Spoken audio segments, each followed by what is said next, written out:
my name is Ory. Welcome back to the channel. It is Monday. I don't even know what today's date is. It is a wild one. November 6th, day number 97. We are live here on the channel. Hope you all are having an incredible Monday, a lovely weekend. Things were a little wild this morning because the feeds were down for a very long time after last night's episode, and they didn't come back until almost 6 a.m. East Coast time. We didn't find out who won part 3 or part 1 of the final 3 HoH until very recently. So I figured instead of recording the update and then it being very late to get out to you guys, might as well just do it on the fly and do it live. Let me make sure before I get into everything we need to talk about that I am actually live, because I have done it before where I've gone live and I thought I was live, but I wasn't actually live. So let me just make sure we're good. Good morning, everyone in chat. I see you guys all hanging out. How are you? Hope you're all well. We've got a good bit to go over from the episode and also the live feed update.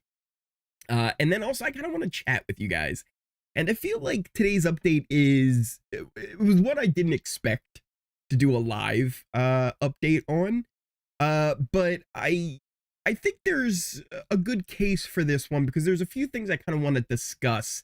And as we go along here, might actually be better for being open discussion. Okay, good. I'm seeing in chat that I am live. Thank you for confirming that, Brittany. Good morning, everybody in chat. Hope you guys are doing good. If you have your coffee,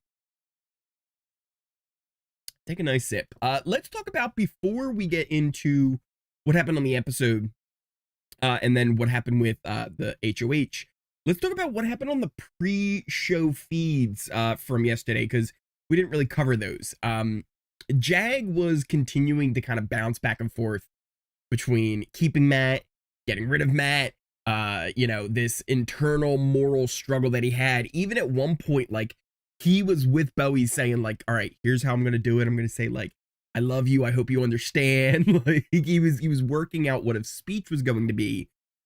Then had some last minute conversations with Matt, with Felicia, and just his internal struggle was going back and forth. And right before the feeds cut to go to the episode, it kind of seemed like he was on board with keeping Matt. But again, I kept telling you guys, like, my gut was telling me he was going to keep Matt, but it felt 50-50, and he could have made a decision in the moment, I felt like, and decided whether or not he wanted to keep or send Jag out. It was that much of a hard decision for Jag. I did see a couple people say maybe he was playing up for the cameras, which is possible, but there were times where I just felt like he really didn't know whether or not he should take out Matt or he should stay loyal to him. So it was a tough decision for Jag. That takes us into the episode, and as far as like the edit goes, giving us like what was going on in the house as far as the decision goes, it really didn't give us much. We saw the competition take place. We've seen that kind of comp before. One thing I've noticed though, and I don't know if it was like this in previous seasons or not, and maybe this was a new twist on this competition, but is this the first time that they've done a Sudoku kind of twist with it? Because there were the events that you had to kind of put in order depending on when they took place in the house, right? And like some of them were random, like it was like Red's birthday. You had to know what day that happened in the house, which isn't a big event. It's just, you know, a thing that took place. It's not an eviction or an HoH or a veto competition. It's something that you normally probably wouldn't even pay attention to, right? But the numbers, right? The numbers were limited, right? So there could only be so many 2s, right? Like there was only, you had like whatever it was, 1, 2 that would go here, but that would mean that, you know, this one couldn't be 72 or this one couldn't be day 2. So I wonder if that was like the first time there was some kind of like a Sudoku type to it. Because I don't remember it ever being that easy, because that feels like it's a much easier competition.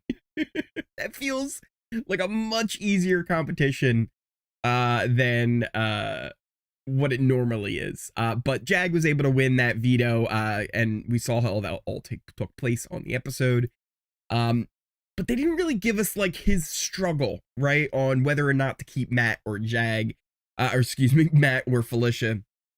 So we didn't really get to see that on the episode. What we did see was Cirie showing up to jury.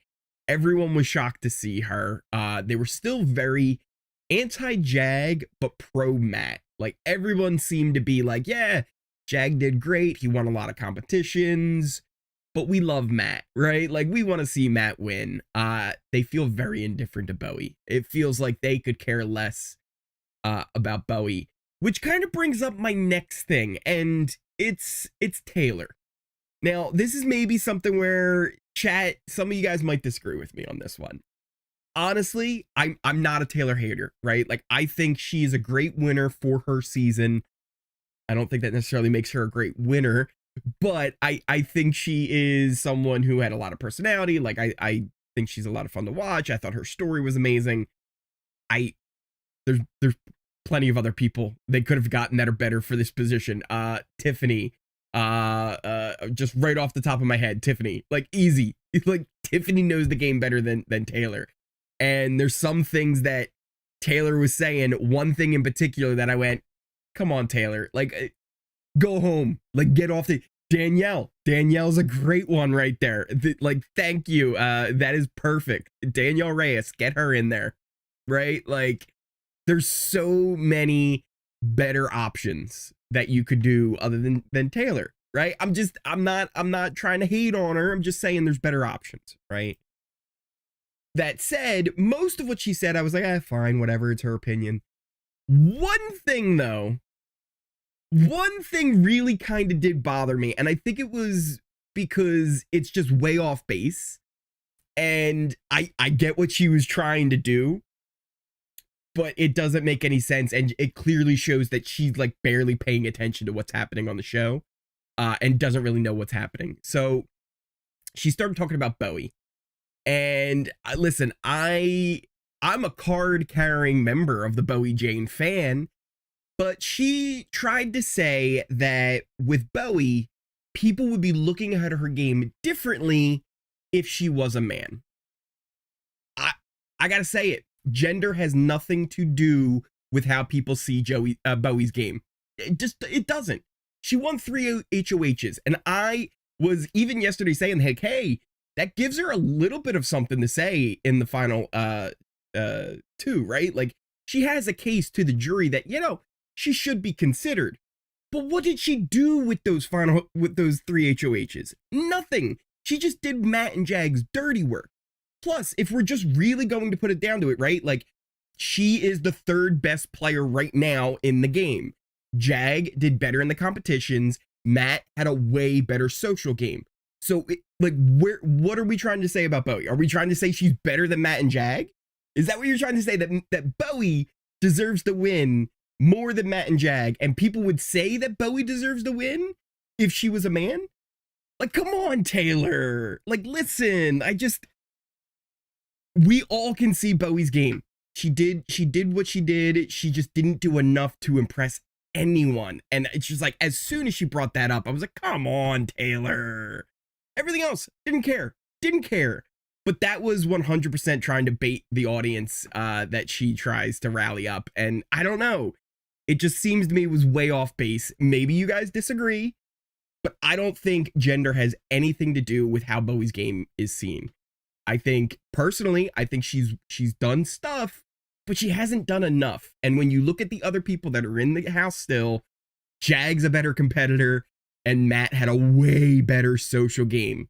Like, there's no way to look at it any other differently. If she was a guy, we would be saying the same exact things because they just have the better resume, period. Like, that one got to me. It got to me. That was a little bit of an Ory rant, and I apologize, but oh man, I was like, what are you talking about? I just couldn't believe that.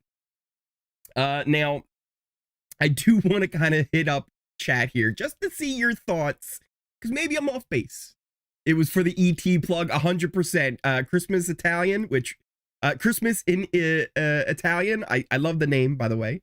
But yes, it was an ET plug, right? Like that's why she was there. But I was like, oh my goodness, you couldn't get anybody better. You couldn't get anybody better. It felt like CBS wants Taylor to succeed Julie. Maybe she sounded like she rehearsed all the right answers. 100%. Let's see. Where were we? I'll say it. She's the worst winner ever. Even non-winners played better. They didn't need her on there. Stin's saying it with his full chest. Stin's like, I'll say it. I'll say it. Tasha says that's not what Taylor was saying. So Tasha, if that's not what she was saying, if she wasn't saying that Bowie, if she was a man, everyone would think she had a better game, tell me what she was saying, because that's what it came off to me. And again, maybe I'm wrong, right? Like, I don't know. Maybe I am just seeing it wrong, because to me, it's a bad argument. Like, there's just, what did Bowie do better than Jag? What did Bowie do better than Matt? Not much. Not much at all. I don't think she meant it that way. Charity, again, like, if I'm wrong, like, tell me how she meant that, because how is that supposed to come? Like, I don't understand it. Maybe that's the thing. Maybe I just didn't understand what she was trying to say, and I fully am ready to accept that. But if she's trying to say that if Bowie was Brian, we would all think that Brian was this great player, I don't think that is fair at all. I really don't. Who do you want to win HoH, Ori? Ooh, we'll get into that. We'll get into that, because we still have a few other things that we have to talk about too as well. Things that happened on the episode, including the eviction. But also, we do know who won part 1 of HoH, and we'll get to all that here in just a second. Let me run through the rest of this, and then we'll catch up with chat more, because I do want to hear your thoughts on the Taylor stuff, as well as more things, because we did eventually get Jag, who cast the sole vote to evict Matt, to evict Felicia, not a Matt, to evict Felicia and send her out, making the final 3, Bowie, Jag, and Matt. And you know, she went out there very classy. I really love Felicia. Like, when she was having her interview with Julie, she was just having a good time. Her laughs are amazing. I'd love to see Felicia on anything again. Like, put her on a show. I don't care what it is. Put her on something. I want to see more of her. But then before the episode ended, we did get another little tease from Julie that the BB universe has a big holiday surprise in store. What does that mean? I think it means what we all think it means. There's a winter season of Big Brother that is going to be coming. I would imagine, since she was saying holiday, I imagine it would probably start somewhere around Christmas, New Year's, kind of in January, like earlier than what it normally does. Normally the winter seasons are more towards like February. So maybe this one will be a little bit earlier, maybe closer to January in the new year. But it's something that is not a surprise to me. If you guys have been watching the channel, kind of keeping up with the updates, I've been saying it for a while. The longer and longer the writer's strike and the longer the actor's strike were going on, I felt more and more confident that there would be a winter season of Big Brother. We had the writer's strike finally get settled. They were able to come to the negotiation table, figure out the contract. That's all well and good. The actors are still currently on strike. There's no agreement that was made with the union yet. So there's no new shows being made. Some are able to be in like the post-production or in the writing process now. But as far as filming a new episode for a show, they can't do it yet. So there's no new content that will be coming out for these new shows, which is why we will continue to see more reality shows popping up. And we've got a lot coming up with whatever this new season of Big Brothers will end up being. I want to know what you guys are going to be thinking too with that. Once we get through the update here, I want to talk to you guys more about this. That takes us to, and then we got Amanda coming on in with the super chat. You get the little Hisam dance. Thank you so much for the super chat in this morning. So that takes us from the end of the episode into the feeds, and the feeds were down for a long time. Feeds didn't come back until early this morning. Just a few hours ago is when the feeds finally came back. We didn't get a lot of information. Every time they would talk about the competition, it would kind of like cut away. I'm actually probably going to go back and look at some of the feeds since I've been live here, to see if there's any more things that have been said. You guys maybe can fill me in, even actually a little bit on chat. But pretty much as soon as I figured out who won, I was ready to come live for you guys. It was an endurance type competition. I wasn't able to tell exactly what kind. If I had to guess, it sounded like it was the hanging one where you could like swing against something. They thought blue would do really well in it, but they also said it was very cold. And there was some kind of like silly hair that they said didn't really like affect the game, but it was a little bit of annoying because it was in your face. But Matt's like, it also kept him warm, so like that was kind of nice. And it was really kind of on edge because they weren't saying much, and every time something about the competition would come up, they cut away. But eventually we were able to figure out that Matt won part 1 of the final 3 HoH, meaning he will go automatically to part 3 and face either Bowie or Jag for the final HoH, getting the option to choose who he gets to sit next to. And this is big for him. This is huge for Matt, because the only way that I think Matt gets to the final 2 at this point is if he wins the final HoH. He has to take himself. I think Bowie and Jag both take each other no matter what.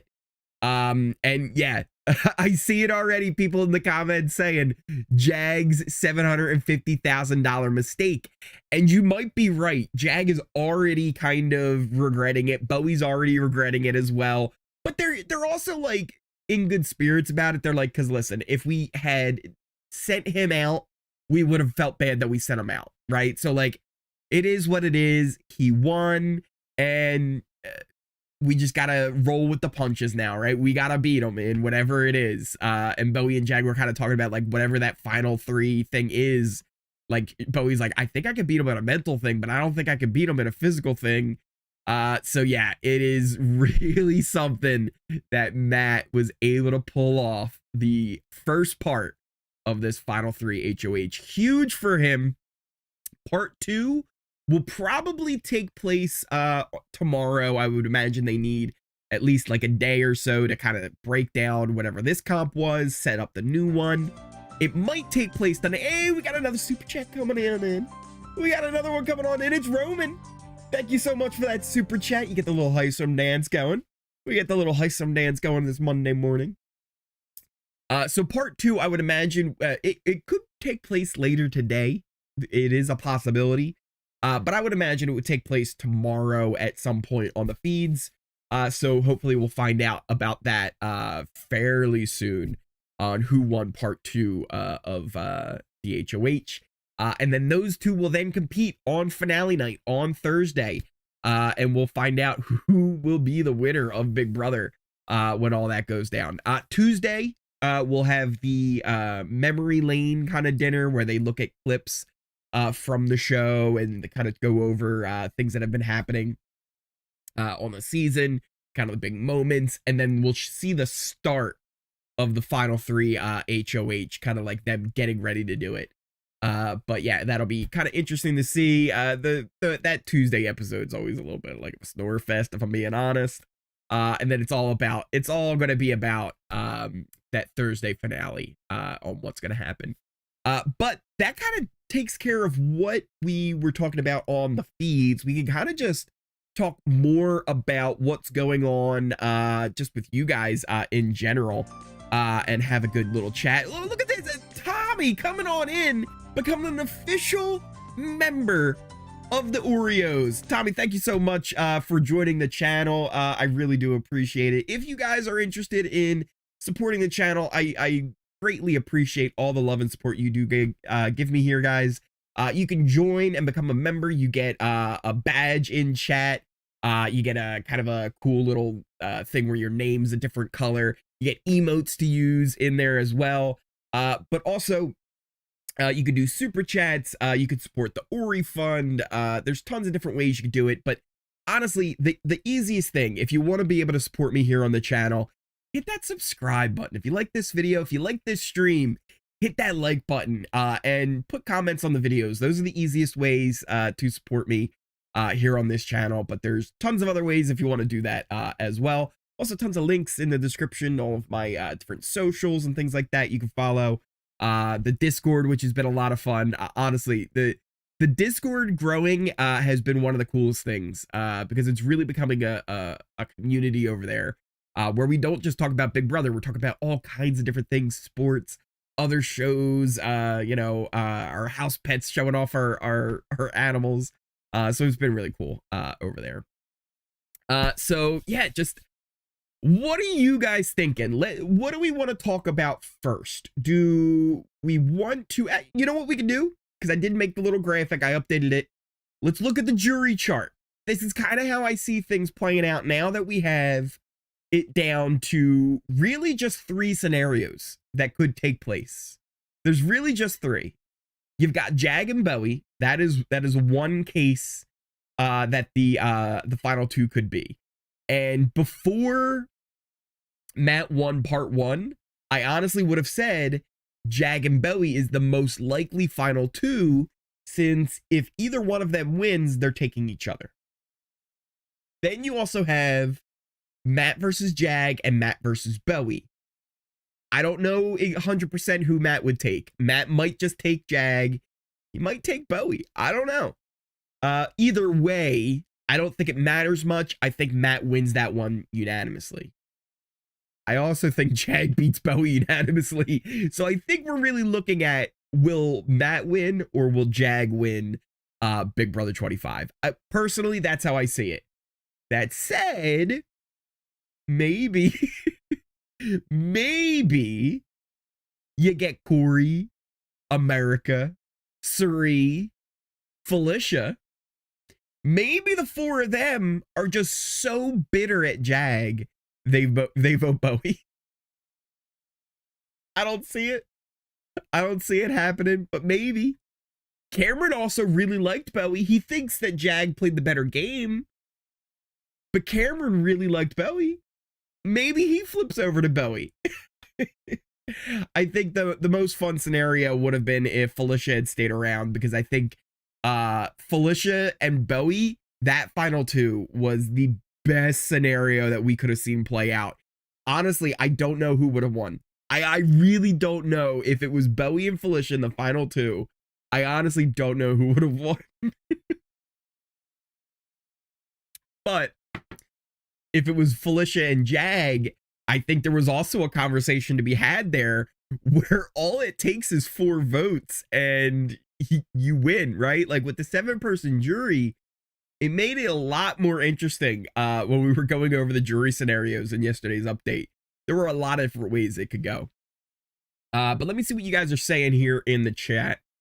Cam the man for America's favorite player, Cirie for America's favorite player, Felicia for America's favorite player.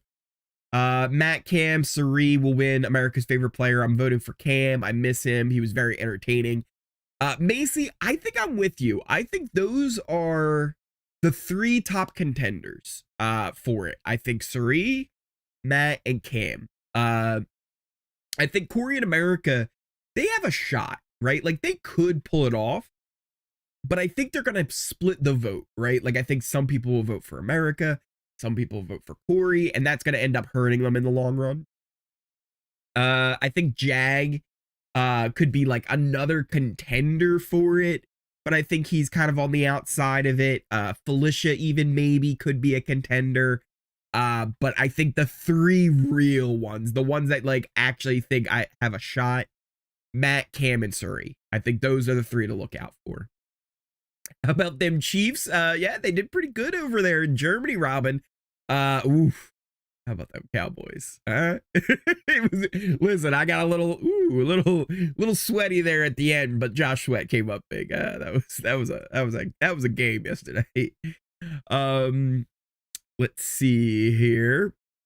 Ori, that's why we love you. Yes, Taylor was a big F fail. Her appearance wasn't for the fans, frankly. And listen, that's the thing. Like, I don't hate on Taylor. Like, I think she's great, right? But I put my 10 votes in on Cirie, America's favorite player, probably Mama Fee, Cirie or Matt. Not bad picks.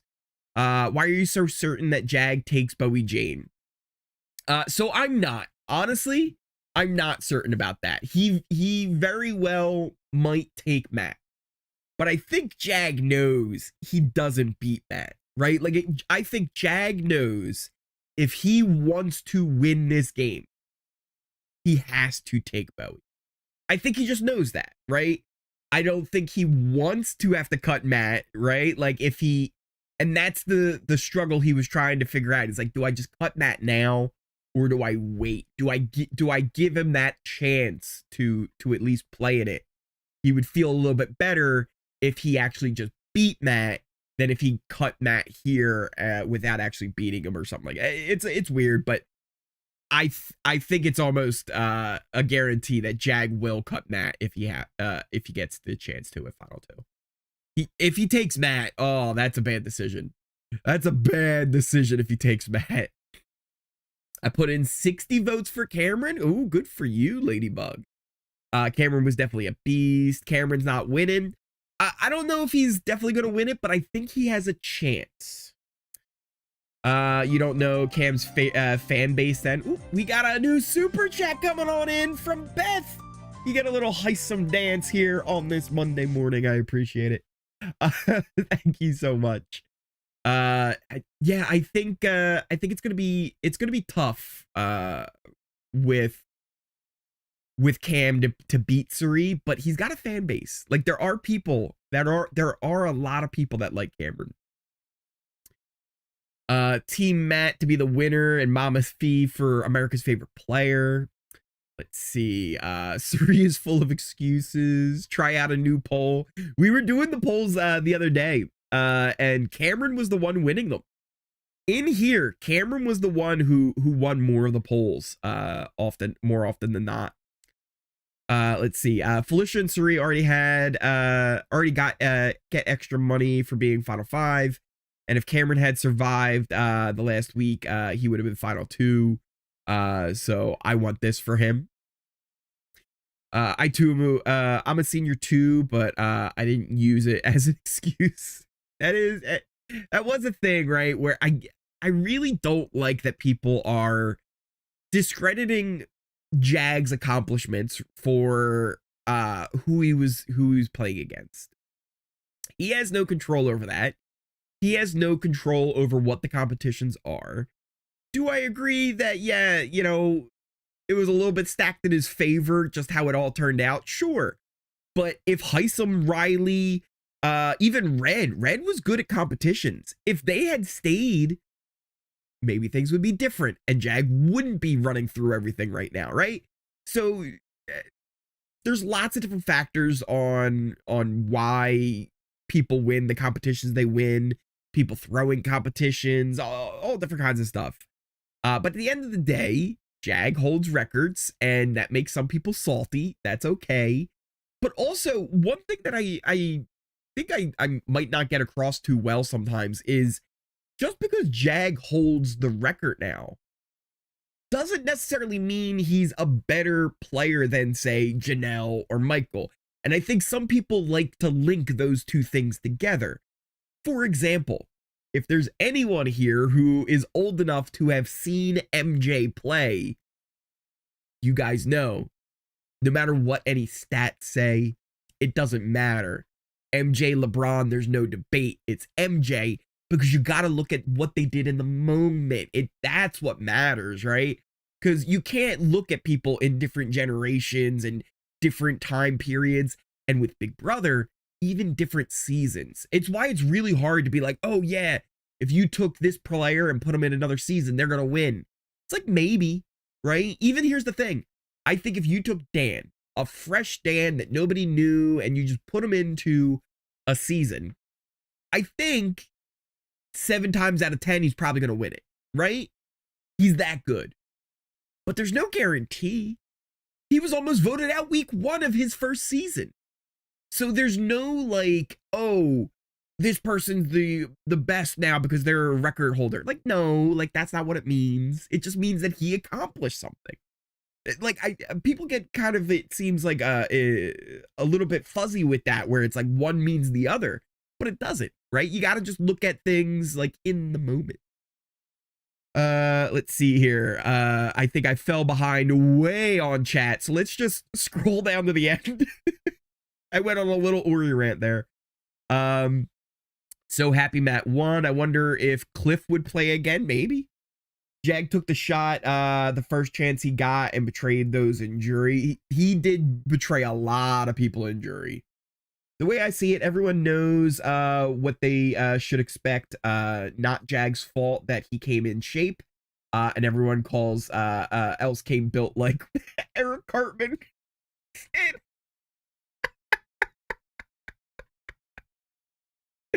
Stin's going in deep. Listen, if you guys aren't following Stin's got a great channel. Let me see if I can quickly find this this time. The last time I tried to find this, it didn't come up as quickly. Let's see. Is it this? Yes, here we go. Boom. Boom. Here we go. I'm putting a link in the chat here, people. Listen. Go click that link, hit the subscribe button, go follow Stin. He does a lot of great content. He puts out a lot of great shorts. That's how I originally found him, but he started to do different live streams on a lot of different stuff, other shows like Survivor UK. Anybody here watching Survivor UK? It's pretty decent. The Traitors Canada, Survivor, in like the regular Survivor. So go check him out.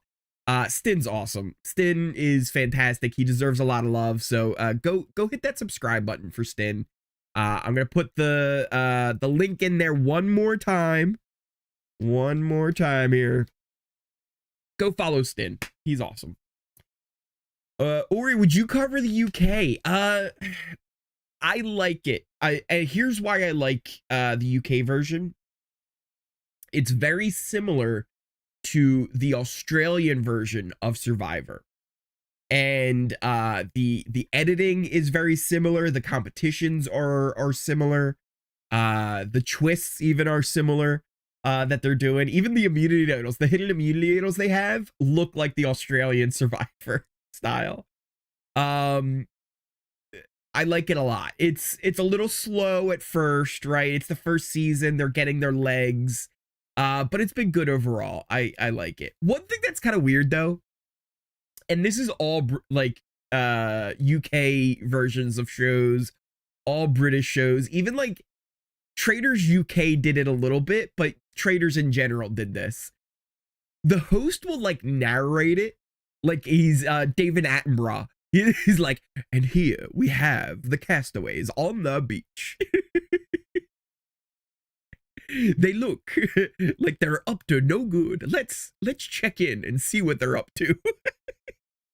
It's this like weird like British narration style, and like every British show kind of has it. BB UK does it. Top Gear used to do it back in the day.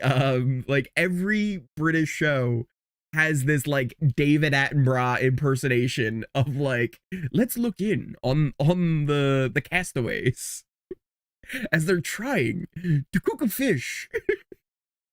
I don't know. It just gets me. It gets me every time I hear it. But overall, I liked it. Let's see. I was missing some chats here. Let's see. Hisam was only 45. Hisam was not a senior. Wait, people saying Hisam's a senior? Oh no, don't do that to my boy Hisam. Don't do that to my boy Hisam. He's not a senior. He works with seniors. I think Hisam looks really good for his age. That I feel like that's worse. I feel like I made it worse. Hisam looks great. Hisam's in great shape, guys. I love Hisam. Why are you guys calling him a senior? Wait. I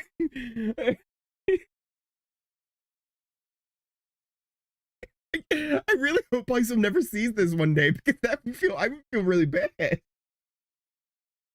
Hisam, you're fantastic. Oh. Wait, what? I'm not. Oh, he acted like a senior.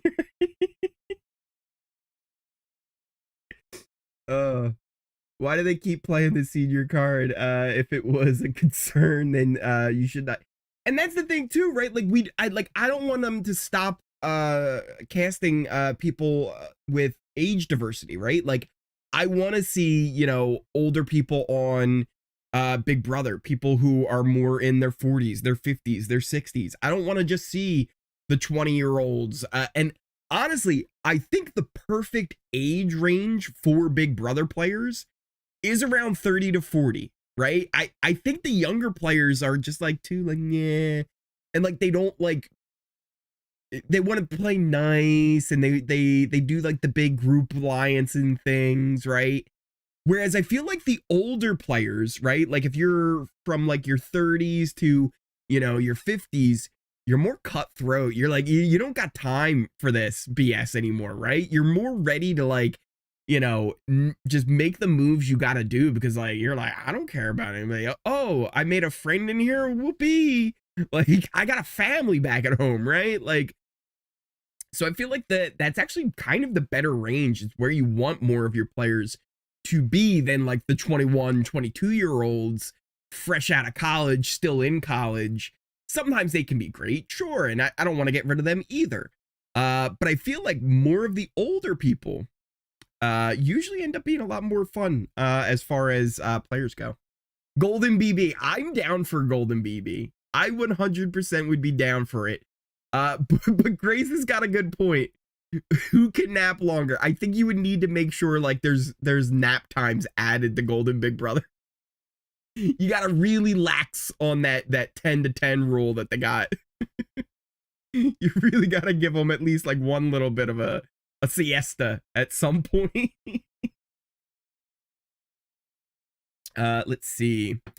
Cirie also said Jag had an advantage because he was against an airhead and an idiot. Matt and FBJ both fit those descriptions, right? She really went in. She really went in with that, saying what she did. I saw LeBron play in person in Orlando on Saturday. Had to since I never saw Kobe or MJ play in person. That's awesome. That's awesome. Yeah, I've got to see MJ, got to see Kobe. I actually, have I seen LeBron? I don't think I've seen LeBron. I don't think I've seen LeBron play. It's been that long since I went to a basketball game. I don't think I've seen LeBron play. I should probably do that. He's getting up there. I would have loved Felicia to win HoH again before eviction. That would have been a better watch. I think so too. I think Felicia would have been more fun to stay even longer. She would have been fun. Let's see, where were we? Old farts have the mindset of actually want to play, not just play for participation awards. I wanted to see Evil Dick on the senior show. Oh my goodness. Is this shaping up to be a better season than BB Can 11? I think so. I personally, I think BB Can 11 also, I think was a decent season. I think if BB Can 11 had live feeds, we would hands down be saying BB Can 11, fantastic season. If it had live feeds, BB Can 11 might be ranked like top 5 BB Can seasons. Easy. I really think that. It was good. But there were no live feeds and it kind of ruined it and it took the life out of it. And there was so much like good things that I wish we got to see more of, but overall it just kind of was like, meh. BB25, I think it's a good season. I think we're going to remember this as a completely chaotic, wild, unpredictable season that really only had a few moments where we went, nah, it kind of dragged. But every season drags, right? Like, name a season. Name any season that didn't drag at some point. I'll wait. I'll wait. Still waiting. Because you can't name one. There is not one season that didn't drag at some point in the game. Because it always does. Okay, BB10 might be the closest, but even BB10 had its moments where it was like, nah, we kind of know what's going to happen here. Right? Like, once you got past, let's say final, I want to say like final 5, like, it was like, all right, we got to see what's happening here, right? Like, it was the Dan and Memphis show, right? And it was like, all right, we get it.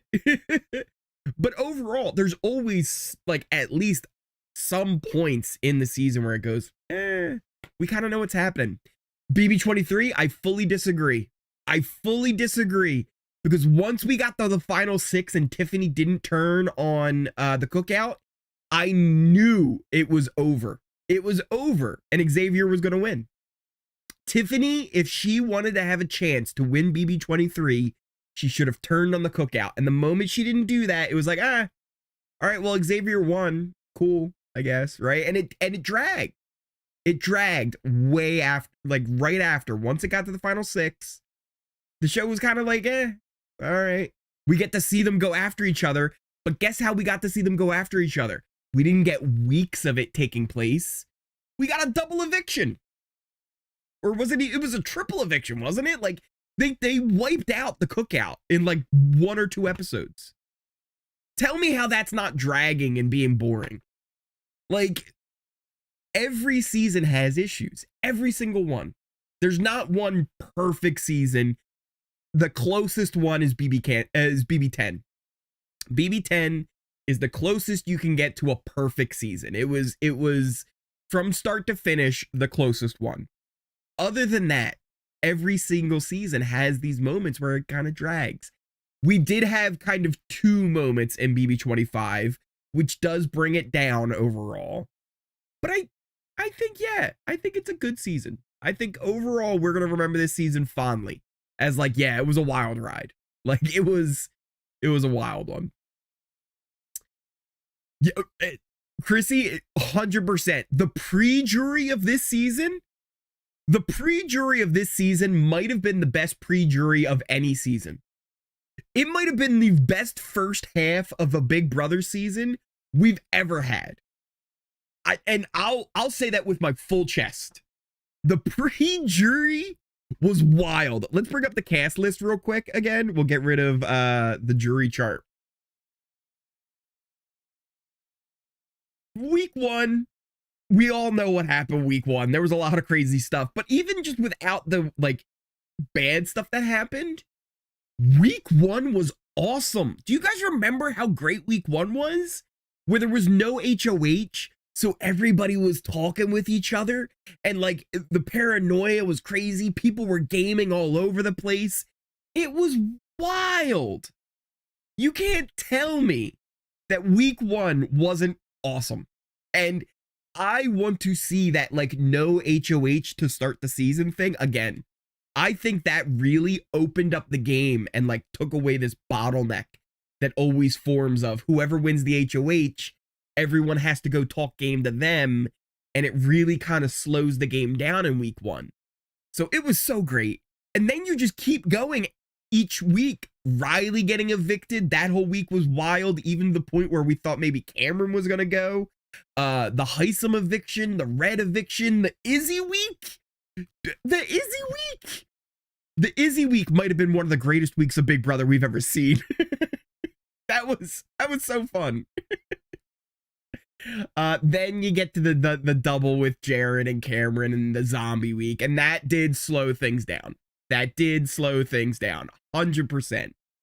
That was kind of a moment where it's like, oh, that shouldn't have happened. But overall, this season was fantastic. It was so much fun. I had a wonderful time with this season. Let's see. Everyone here like the video stream, help Ory out. Yeah. If you are hanging out here right now, hit that like button. If you are new here, hit that subscribe button. Those are the easiest ways if you want to support me here on this channel and everything I do. You can hit that notification bell. You'll never miss a video. You'll never miss a stream.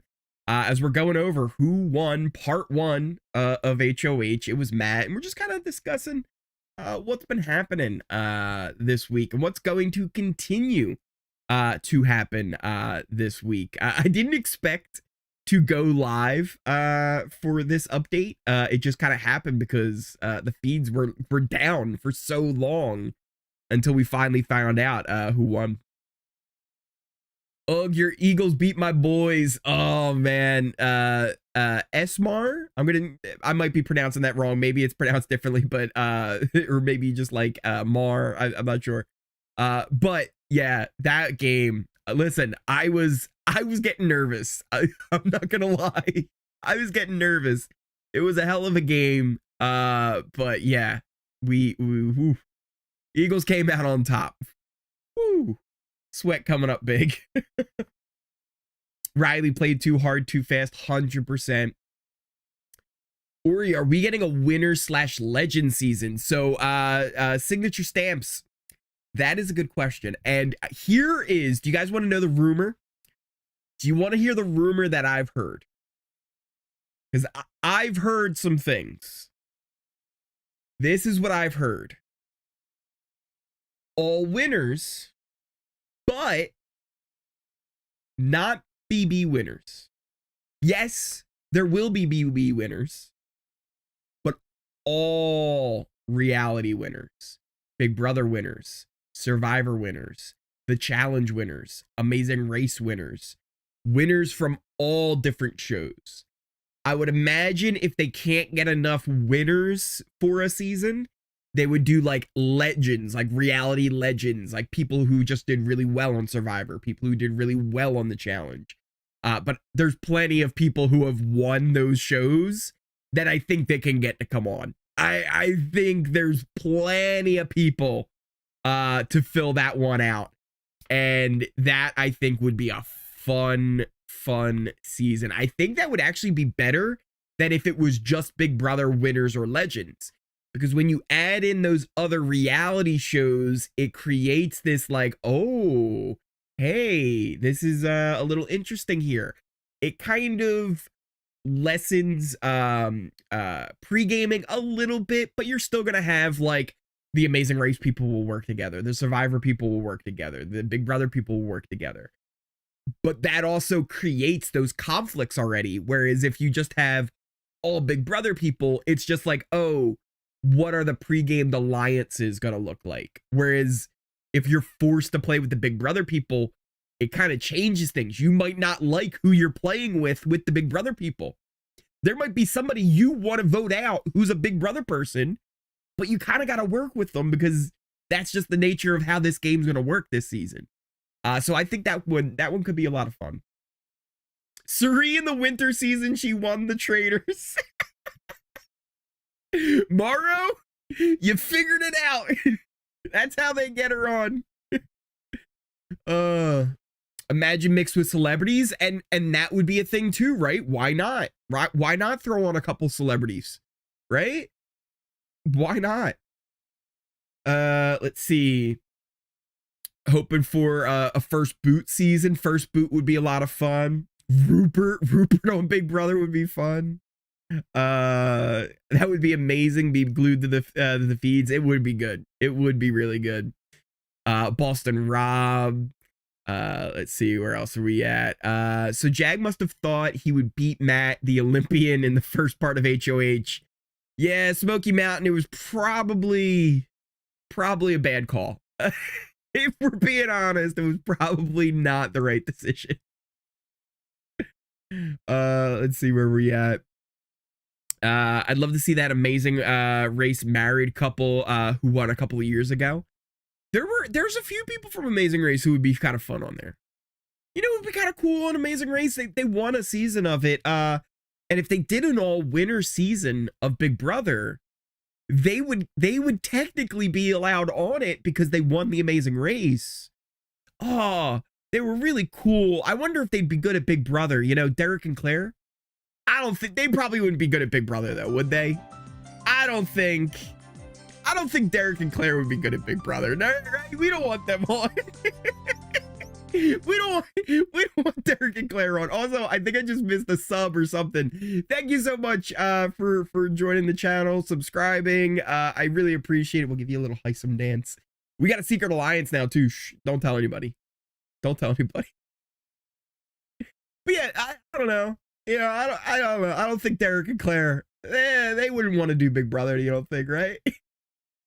If it was an all-winner season of like Big Brother, Survivor, Amazing Race, and they brought on Derek and Claire as winners of the Amazing Race,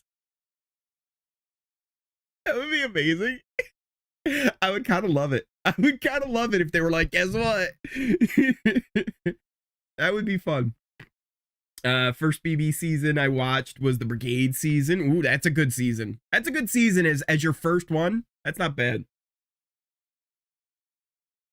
That's not a bad one. Oh, Cody and Jessica. Oh, Jessica is pregnant. Yeah, they've had a lot of kids, haven't they? They've been like popping them out, right? Good for them. Good for them. Let's see. New subscriber. Is that what it was? Was it a new subscriber? I kind of missed what it was. I was laughing about Derek and Claire. Johnny Bananas. Johnny Bananas is on like every show, but yes, I want to see Johnny Bananas play Big Brother. Who's watching House of Villains? Hold on a second. We need to really quickly talk about this. I know we're talking about Big Brother and what could happen with the winter season. Is anyone here watching the House of Villains? If you are not watching the House of Villains, I highly recommend that you watch the House of Villains. It's fantastic. It's the most unserious, serious show at the same time. Like, they take themselves very tongue-in-cheek, right? Where like they'll even show them like doing like segments that like Joel McHale, the host, is doing, where like they'll be like, all right, like take 37 or whatever. But it is amazing. And Johnny Bananas is running circles around people. Johnny Fairplay is like pulling strings. Omarosa's killing it. New York was amazing. New York was crazy. New York was full on crazy. Just to give you guys an idea. So at one point in the show, Johnny Bananas is playing a guitar. He's just sitting in his room. He's playing guitar. Didn't know he could play guitar. He could play guitar and pretty well. he's alone in his room. And there's this other girl. I think she was on like The Bachelor or something. She's got a little bit of a thing for Johnny. And she comes over and she's like, oh, hey, what are you doing? He's like, I just like be alone sometimes. It get kind of crazy out there. It's so loud and can get kind of obnoxious. And then Corinne, yes, that's her name, Corinne. And meanwhile, he's having this conversation with her. New York, in another room, kind of overhears this. But instead of hearing like the actual conversation, they even do a like voiced over dub of Johnny saying, I hate New York. She's the worst. She's so annoying. I can't wait to get her out of this house. Not what he said. It's just what she was hearing in the conversation that she made up in her head. And she goes and confronts him with it. It was the most amazing thing. Then there's this whole thing about these handwritten letters. I don't even want to get into the letters. You guys just need to go watch and see how these handwritten letters played out. The only thing I'll tell you, Johnny Bananas shows up and finds this handwritten letter in like girl's handwriting that says everyone's coming after you. And the madness that follows this, it goes into the next episode. Like, it's, oh my goodness. Like, it is just, like, go watch House of Villains.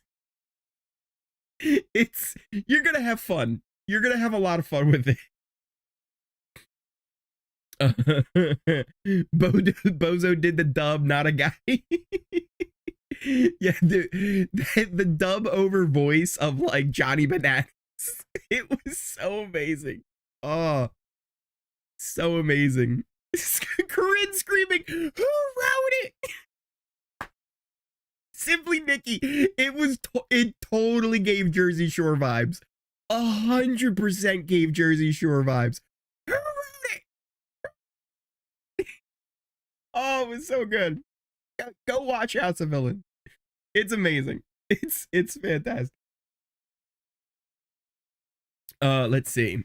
A season of America's Favorite Players sounds interesting. Ooh, that would be interesting.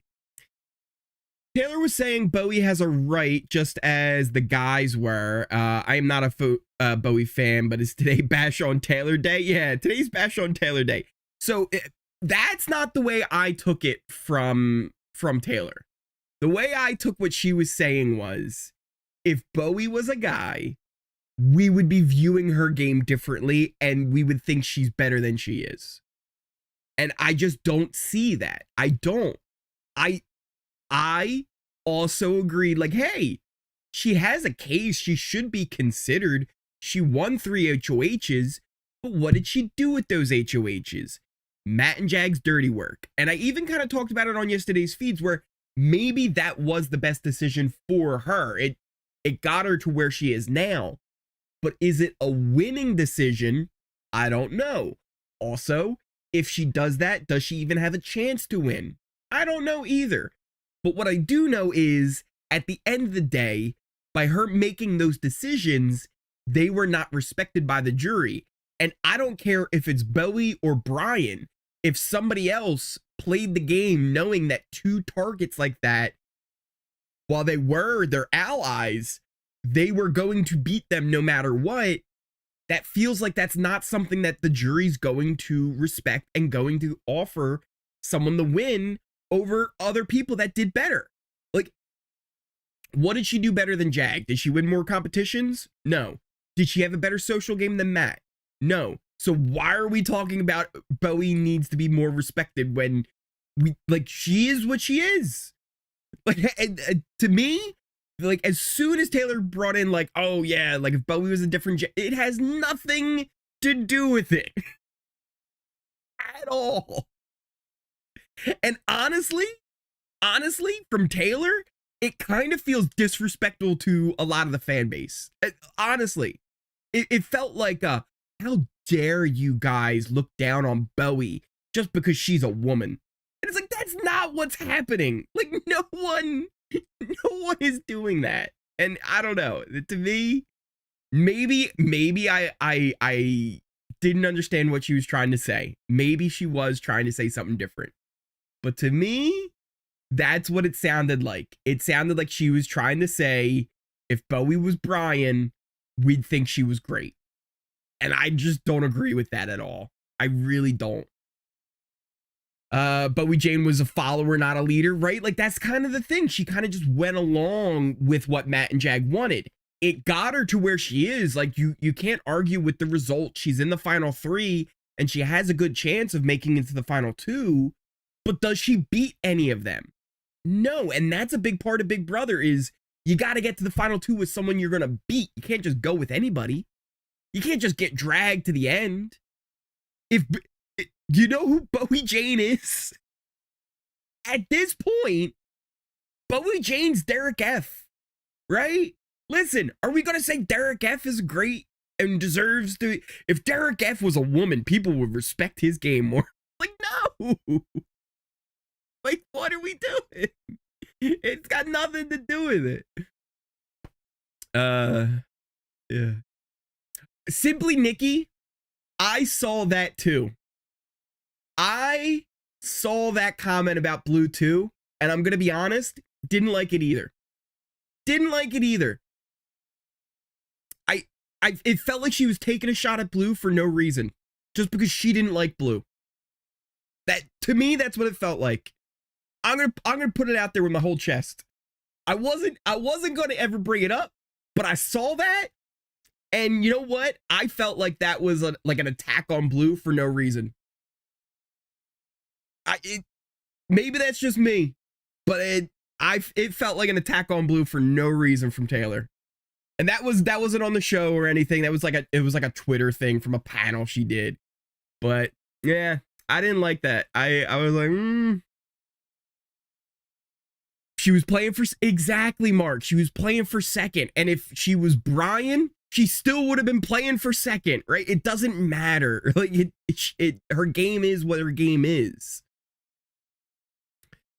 Bowie did exactly what she had to do to get to where she is. She got rid of Cam. She won 3 HoHs. She did not get dragged. And Terry, I'm like 100%, I'm with you, right? She did what she did to get to where she was. But did she play a better social game than Matt? Very simple question. Did she play a better social game than Matt? Yes or no? No. Did she win more competitions when she needed to more than Jag? No, right? Like, she didn't. Her game is just not as good as Jag or Matt's. That's just what it is.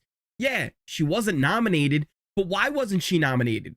Because she, like, pissed and moaned, right? Like, she was like, oh, don't put me up. No. No. I'll be really upset if you put me up. No. And, like, yeah, I give her some credit for that because they could have not listened and just put her up. But is that more on her, or is that more on just Jag and Matt being smart, saying, yeah, there's probably a good chance Bowie's going to win an HoH and we don't want to burn her?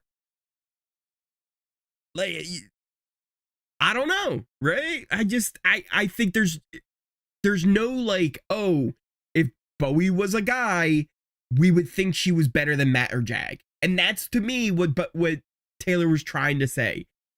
And it's like, just no. Matt was in it the whole time. Most of the house guests forgot Bowie was in the game, right? Like, she was invisible for a lot of the game. And don't get me wrong, floating is a legitimate strategy. It is. If you also get the jury to respect it, because at the end of the day, that's what matters, is you got to earn the respect of the jury. Jag actually is losing the respect of the jury, and that's actually a thing that's causing him from winning the game against Matt. He won't win because he lost the respect of the jury. Bowie never gained the respect of the jury.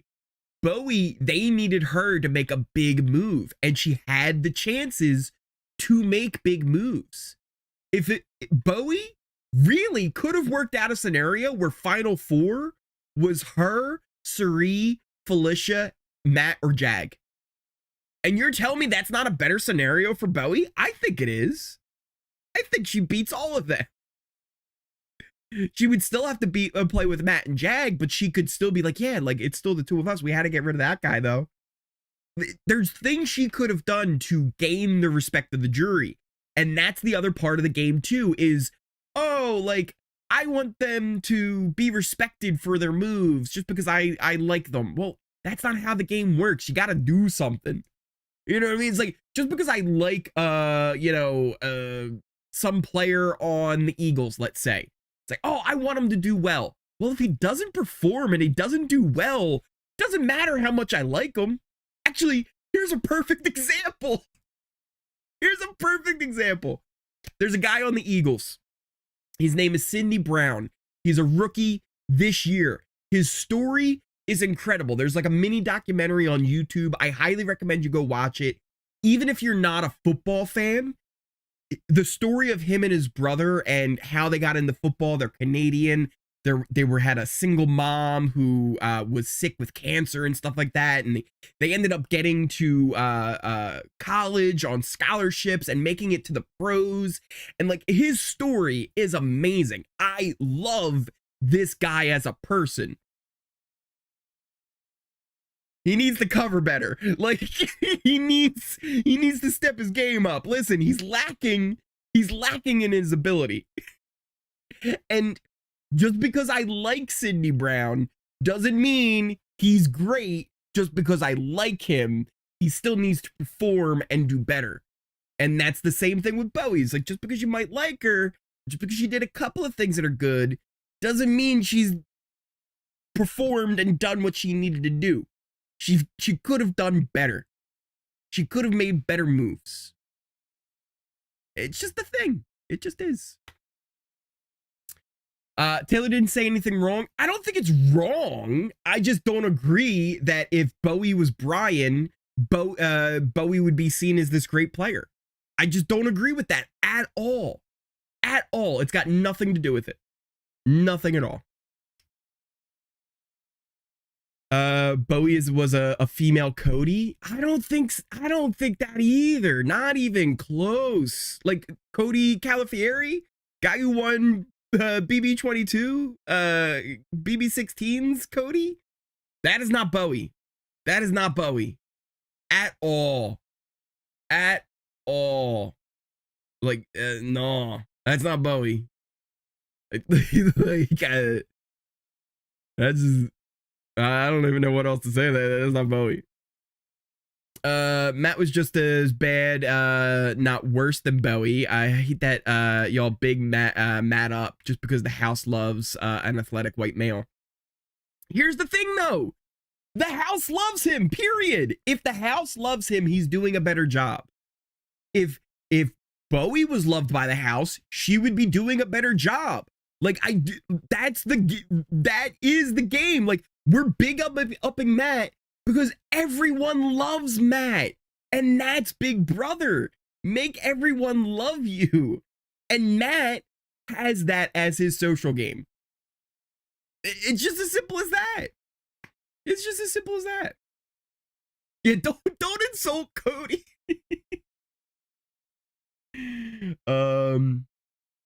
Yeah, and that's the thing. Like, I'm not taking away from what Bowie did. Like, Bowie did good stuff, right? She won HoHs. She kept herself safe. She kept her alliance safe. I just don't think it's a winning game. If she would have cut Matt or Jag, I think she would have had a much better argument for her to have a winning game at the end here, because she would have taken out a big target. Who did Bowie take out? Who did Bowie take out? Cirie? Could have taken Cirie out anytime. Anytime. She wasn't even the one to take out Cirie, was she? Who did she take out Cirie? No, Matt took out Cirie. Who'd Bowie take out? America? Bowie took out America? Who did Bowie take out? Cameron? Cameron, who never would have turned on Bowie. Guys, Cameron would have been way more loyal to Bowie than Matt would. Why didn't she take out Matt? She could have worked with Jag and Cameron. If Bowie was smart, if Bowie didn't just follow along with Jag and Matt, she wouldn't have taken out Cameron, who never would have taken out Bowie. Cameron would have not put Bowie up in a million years. Not in a million years would Cameron have put Bowie up. So why did she put him up? Why did she evict Cameron? It got her to the final three still, and props to that. But come on. You cannot say that taking Cameron out for Bowie was the best move that week. I just don't see it. I don't see it. Let's see. Where are we at here? Bowie 100 days, never seen on the block. Bowie took out Cam. She stayed loyal to Matt and Jag. She won 3 tiebreaker HoHs. And again, all credit to Bowie, right? Like, I was giving her credit as she's got a case for the jury. She's not out of it completely, but she didn't do enough. And it's just as simple as that. And it's got nothing to do with anything else other than she didn't do enough. Let's see. Where else were we at? Yeah, Brittany, that I don't know why she went in on Blue so hard like that. It felt like completely not only like out of nowhere, but also like, Taylor, isn't your whole thing like not being a bully against people, and this felt like you were kind of just bullying Blue. Like you were like calling her out for like no reason. Like, I don't know. It just felt very much, I didn't like it. It's also like a thing where it's like, I just don't like when people get like personal attacks on house guests, especially like other house guests. Like they should have, of anyone, know like what it's like in there and not take shots like that at other house guests. I don't know. It just felt weird and undeserved. Let's see. Where were we at? Bowie never made a decision. Jag made all of her decisions. Bowie's big move, taking out Cameron. That's all. And that's the thing. She took out Cameron, but was it really good for her game? I don't know. She got to the final 3, but Cameron was never coming for her. Ever. Let's see. She should have kept Cameron. No one cared about Bowie to take her out. Everyone considered taking her to the end because she's been a slug. Maybe that's a little farther than I would go, Dana, but your first half on that is right. Nobody really was thinking about Bowie as a threat, and they all just kind of wanted to take her with because they were like, well, she's not really doing much, and nobody was respecting the game she was playing in there. It also, hey, maybe we got to give this a little bit of blame on Bowie's end. Maybe if Bowie wasn't lying about her age all season long, it wouldn't have rubbed people the wrong way and gave them this like suspicious feeling. Even if they didn't know she was lying about her age, they could tell she was lying about something, and they just never trusted her from day one. That is Bowie's problem. Maybe if she never did that, she would have gotten along better and people would have trusted her more. I'm just saying, that has nothing to do with Bowie's gender. That has to do with Bowie's actions. That has to do with her actions. Dang, I never said I don't like Taylor. In fact, I said Taylor was a great winner for her season. I don't think she's a great winner, but she's a great winner for her season. So dang, no. Dank, maybe say you love everything that Taylor says.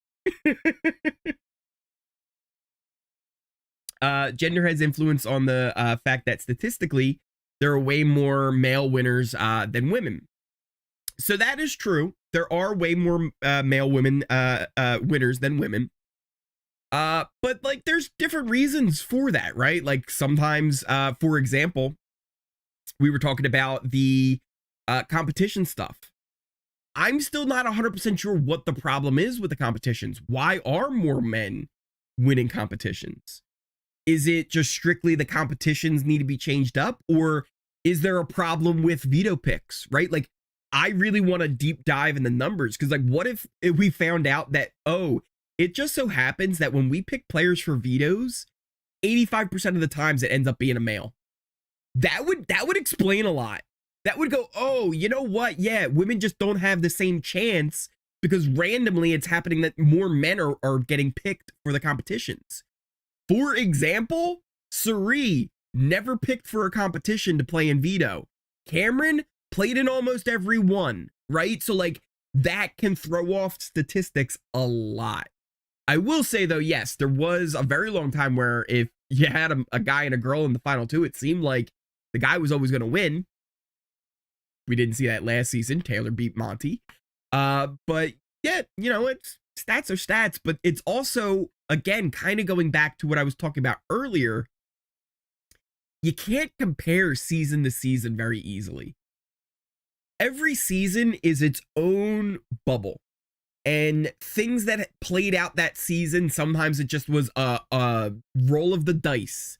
If you changed one player on the season, it changes everything, and you can't look at it the same and go, oh, well, if you put Mecole into this season, then he would have won more comps than Jag. Like, we don't know that. There's no way to know that. It's impossible to know. And I think it's just one of those things where it's like, yeah, like statistics might say something, but like, we just got to look at each season on its own, in its own little bubble there.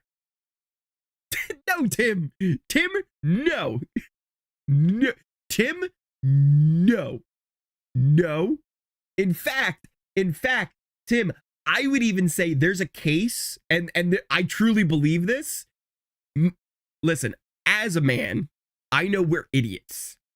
And there is a big part of us that is very competitive, and we can't let that go. And even when we know, hey, it's probably in our best interest not to win a thing, we try and win a thing. And women are smarter, and they're more likely to go, you know what? I don't need to win this thing, so I'm going to throw it.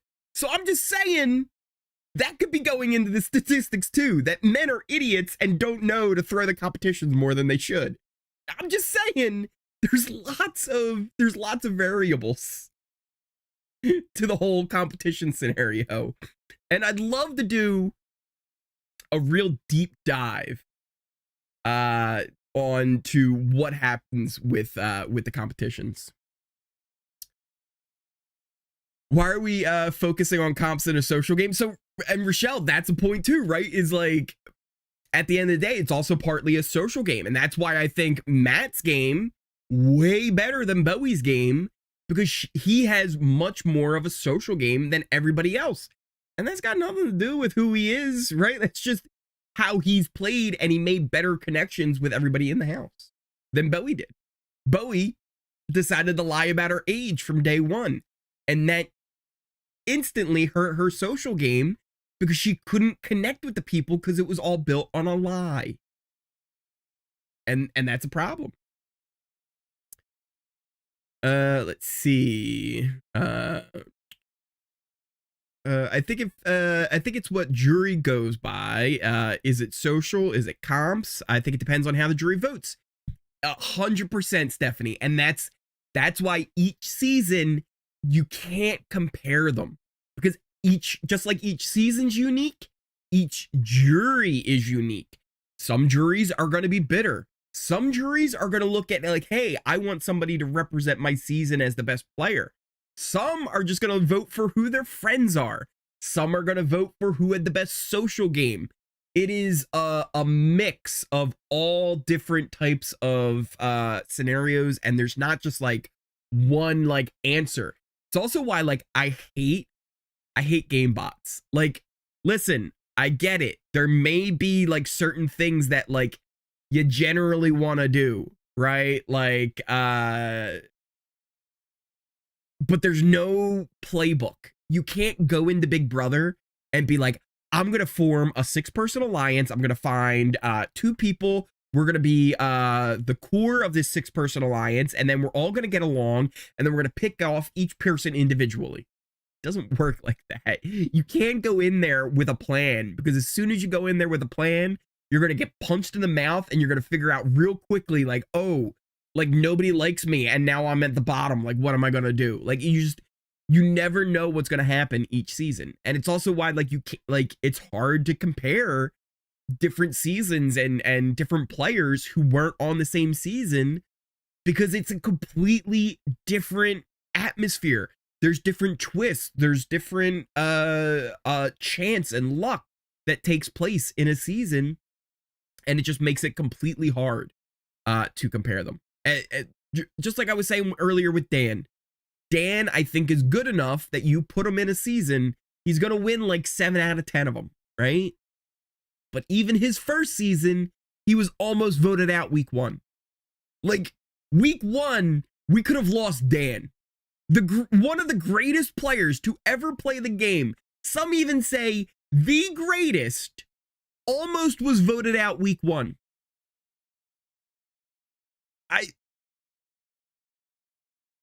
You never know. You never know in Big Brother. It is all random. There's a lot of luck. You just never know. When are they filming the roundtable with Dr. Will?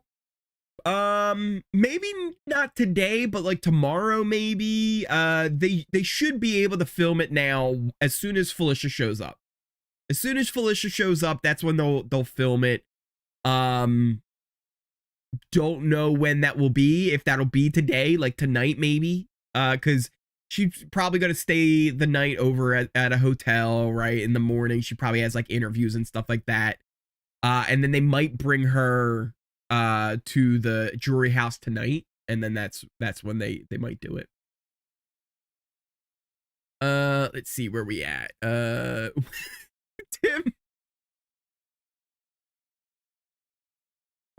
Tim, I can't tell if you're just trolling or not.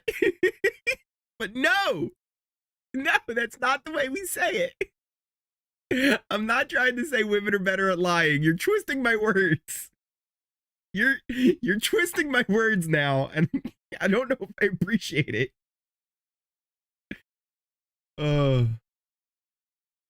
Let's see, where were we? Another season I think people in the house have had an issue with Bowie is at times she comes off as holier than thou during the eviction, maybe same. But yeah, either way, right? Just there's things that, you know, Bowie just didn't get along with everybody as good as Matt did. Same with Jag. Jag didn't have as good a social game as Matt. Matt had an elite social game in this house. The only person that I think you could say had a better social game than Matt inside of this house is Cirie. Cirie was a master, but also it's Cirie and she's a master. Like, she's goated at social game. Matt had the second best social game in the house. Everyone loves Matt. There is not one person in here, in this house, who disliked Matt. They all adored him. I've been saying since way before the jury started. I said if they don't take out Matt, he's going to win this game because no one's going to take him out. And if he gets to the final two, no one's going to beat him because they love him. It's just that easy. They love Matt. And that's part of his social game, right? It is what it is. And it's better than Bowie's. Like, I don't like, I don't know. I don't know how else to say that.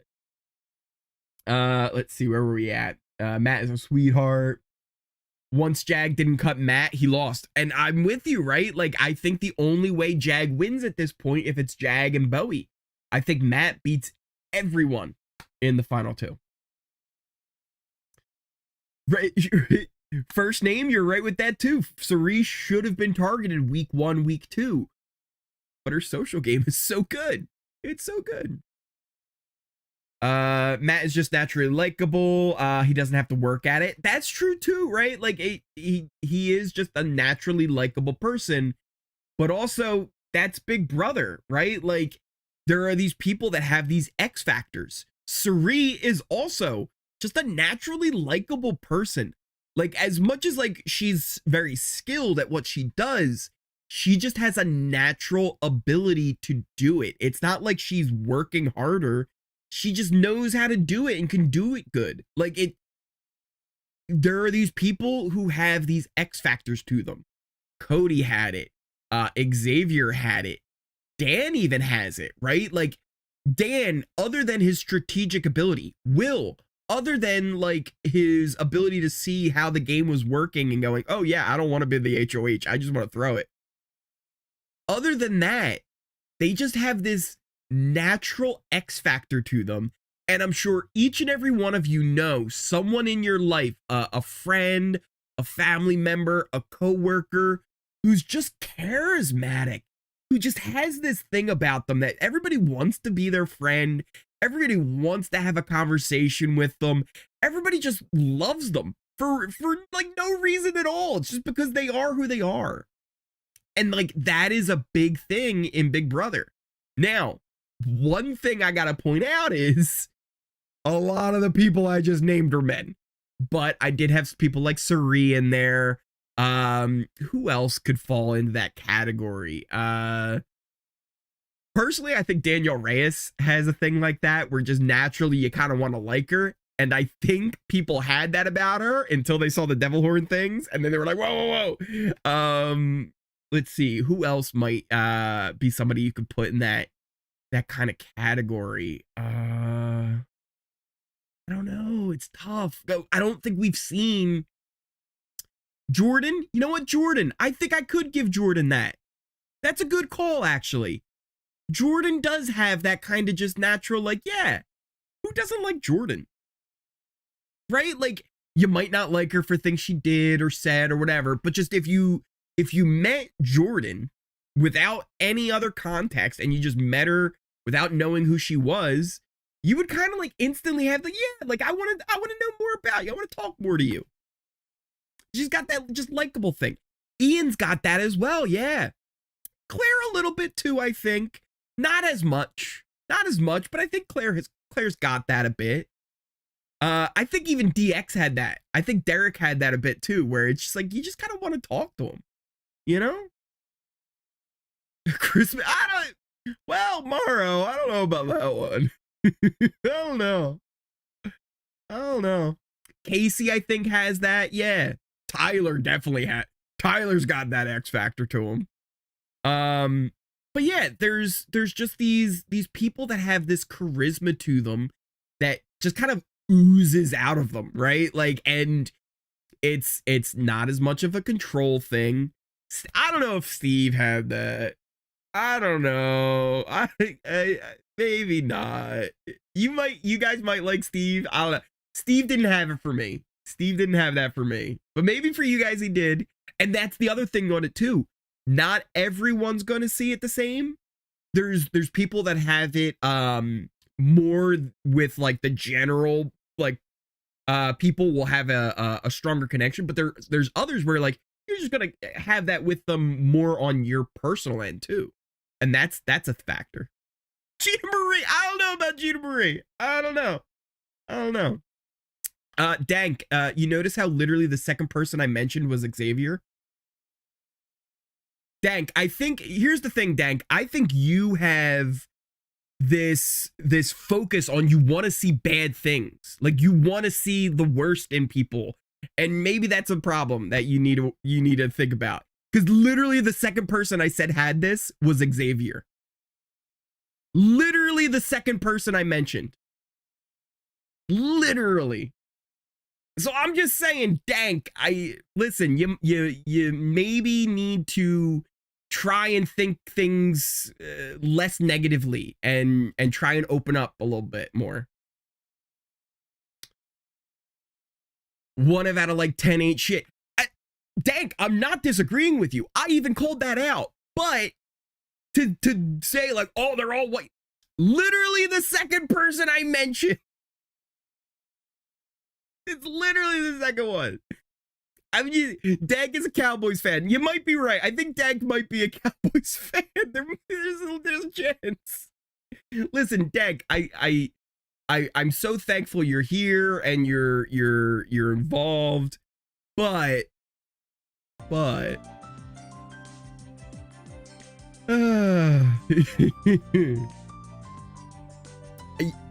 you didn't say all. Dank, I'm literally looking at the comment, Dank.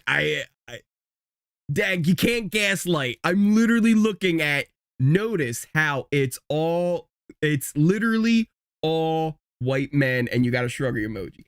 I'm just saying, Dank. I'm just saying. Listen, I love that you're here. I love that you have a different opinion on it. But like, facts are facts, right? Like, if you want to call people out on things that are legitimately an issue, like, yeah. And even I even just said most of them were men, right? Like, that's a thing. We haven't seen as many women with that X factor, and I'd love to see more with it. Like, Cirie was awesome. Cirie was somebody who had that this season. But it's also not an easy thing to find, right? Like, go out and be like, yeah. Find me somebody with the X factor. Go on and do it. Good luck. Good luck, because it's not something that's easy to figure out and easy to know and easy to see if it's going to do well in Big Brother. It's the reason why it's an X factor. Not everybody has it. And even if you think somebody has it, others might not. It's just a hard thing. It's just a hard thing. Let's see where we at. Yeah, right, let's agree to disagree, I think, is probably the best way to go about it. Do we have mods on here? I think we got some. Maybe. What's a mod? I you think I'm prepared enough for that? Come on. I think Morrow might be one. Morrow's one in the Discord, but I don't even know if he's one here. Like, I don't know if I've done that right or not. Probably not. You got this right. Do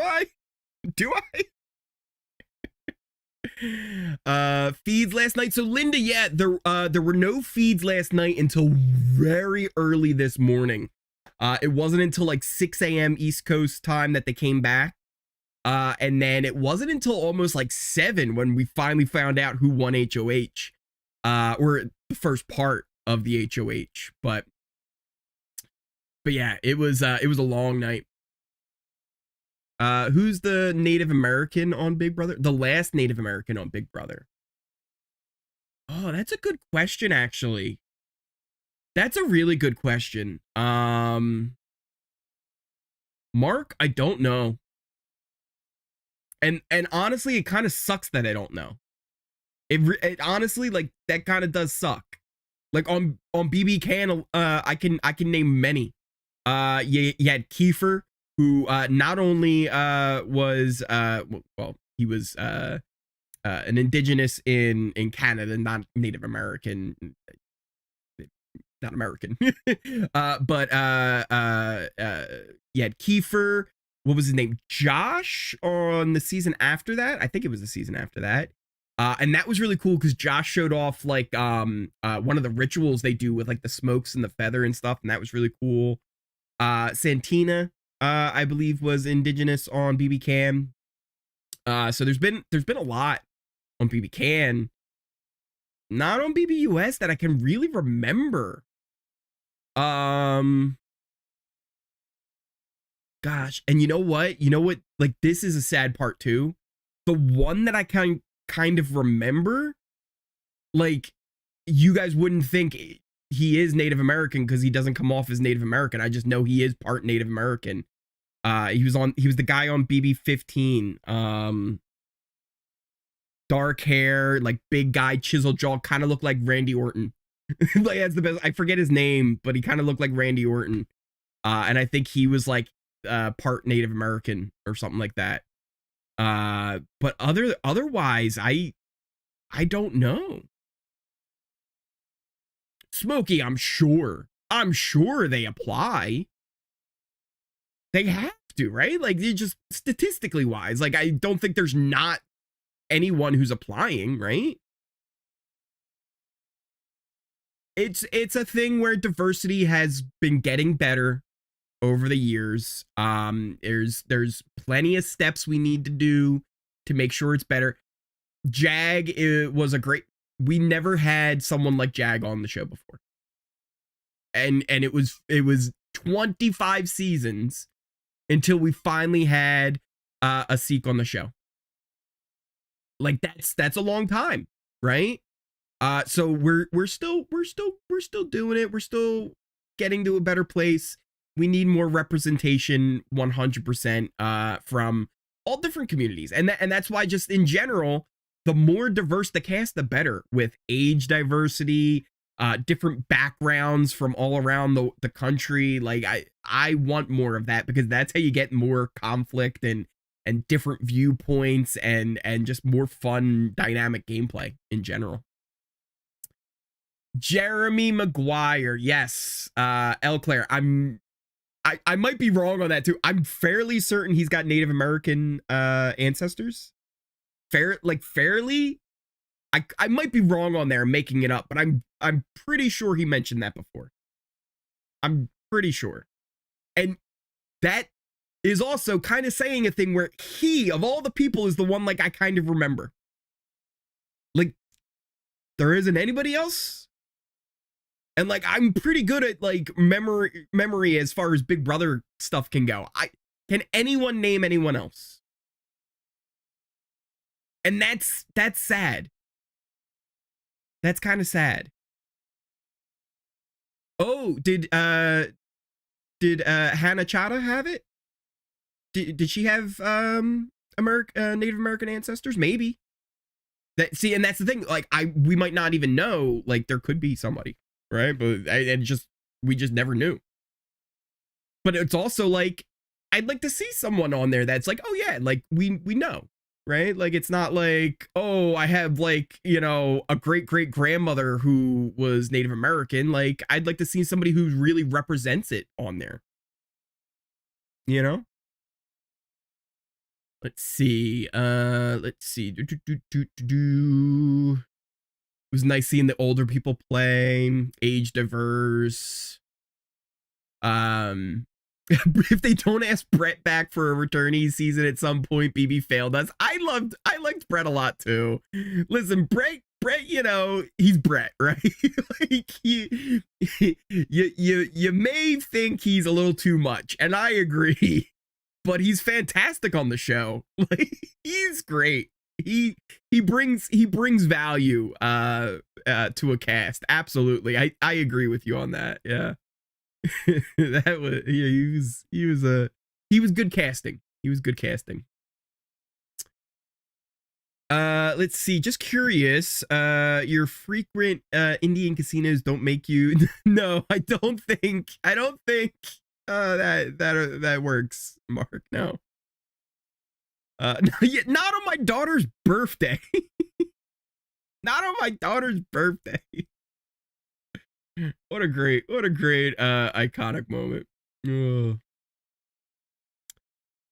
Dang, and you like Brett? Damn, yeah, Brett on the show was fantastic. Like I said, he's a bit much, but on the show, if you literally can't say that Brett wasn't bringing something to the show, whether you loved him or hated him, he was a character on the show and was good TV.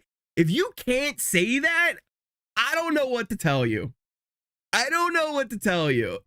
He was TV. He was entertainment. Whether you hated him or you loved him, he brought something to that season. Frankie Grande. Honestly, here's a hot take. Frankie Grande, I think, also fits in that category. Whether you loved him or hated him, you thought he was super annoying or you thought he was the best, Frankie brought something to that season. He added something to it. He wasn't just there. He was part of the show and pushed things along. And to me, like, that's what I look for. I'm not looking at like who I like as a person, who I want to be friends. Do they bring something to the show? That is what I'm looking for as far as people I want to see back. Evil Dick, another one where people might love Evil Dick, people might hate Evil Dick. At the end of the day, Evil Dick brings entertainment. He brings value to the show, whether you love him or you hate him. Let's see. Where else are we at? This season has no breakout stars. That's true, but also, like, there's so many, like, I love so many of this cast, right? Like, there's so many that I do think actually fit in that category of, like, they bring something, and not only do they bring something, I feel like if they weren't there, we would have lost something, right? Like, Reilly, Hisam, Cameron, Izzy.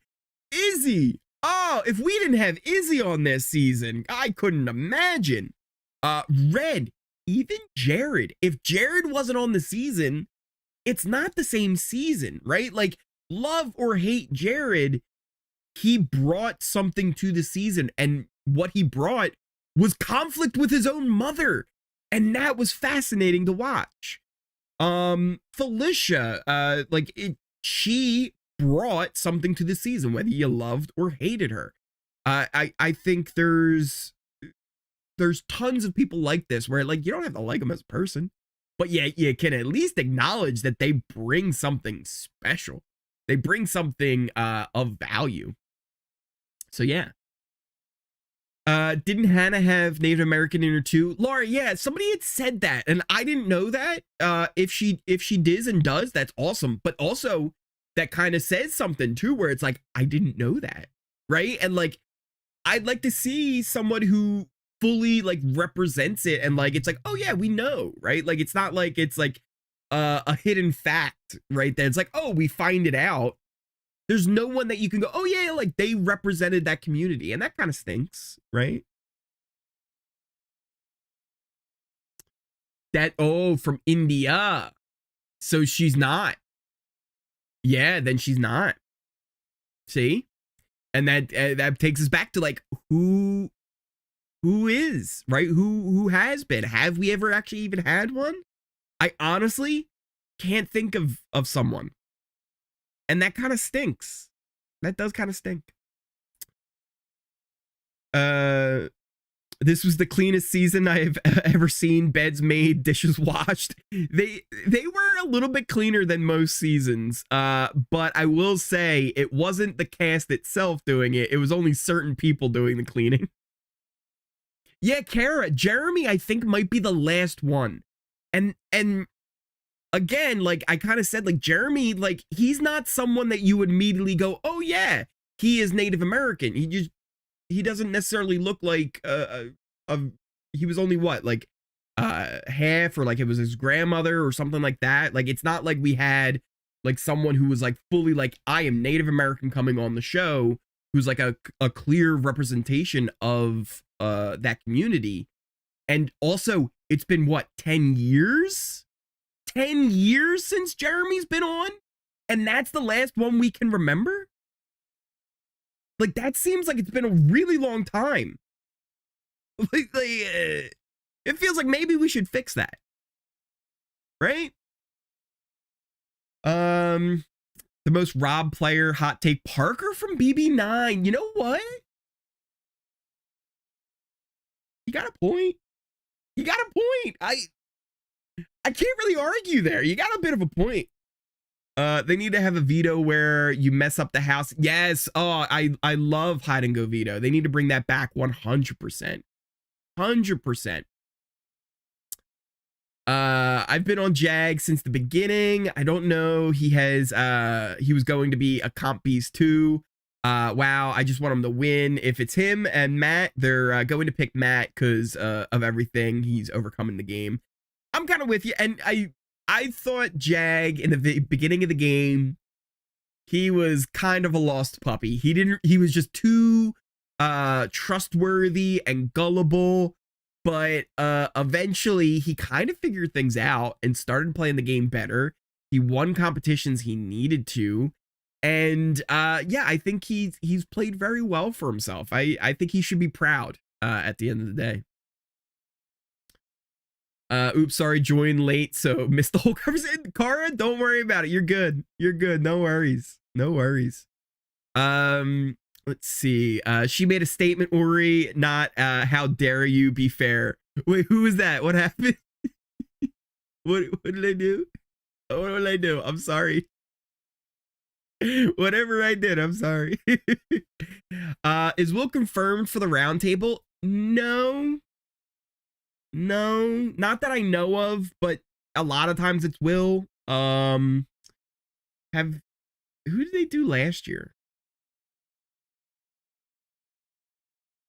Was it Will last year? I'm blanking on if it was Will last year. Was it Will? Yeah. So I would imagine, why change it up, right? Like they might do Taylor. Which, listen, again, I'm not trying to hate on Taylor, but like if we're talking who should do the jury segment, it shouldn't be Taylor. There's a million other people that would be better than Taylor. But I digress. Let's see. Probably 9% of us have Native American blood.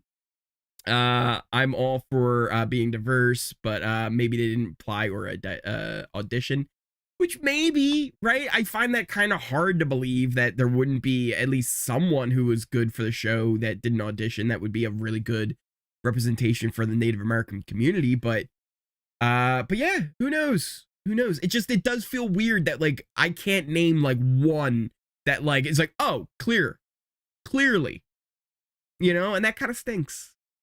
That kind of stinks. Let's see. Is your channel say what you want? Well, I mean, I don't want to be rude. I don't want to be rude. Would you want to go on Big Brother with any other podcasters like you? 100%. And listen, to all the other podcasters, if we ever do a season of Big Brother, I'm talking to you specifically right now. None of the other podcasters, like just you, like we're good. We final two. Don't worry about everybody else. We're gonna take them out. Yeah. I mean, sure. Why not? You know, I think you don't have to worry about me. You don't have to worry about me on this hypothetical season. I'm just minding my own business. No, Josh, I'm not pre-gaming. I'm not pre-gaming, Josh. Let's see. Who would you play a Survivor or Big would you play a Survivor or Big Brother online game? I've done like a couple of things like that. They were all right. They're all right. There's other things too we can do, like they have it actually in Roblox. I played Survivor in Roblox before. That was interesting. But yeah, they're fun. Let's see.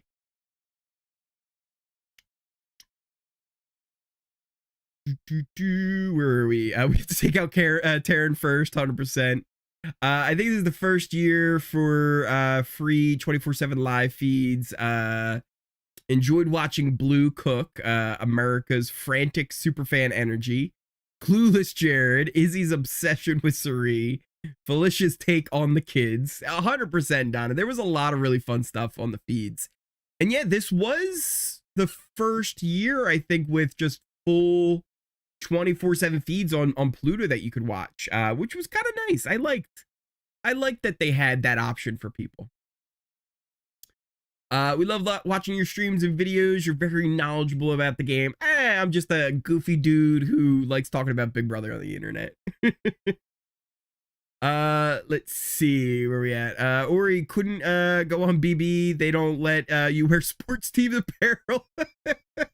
They would 100% be like, listen, bro, like you can't bring like half of your wardrobe.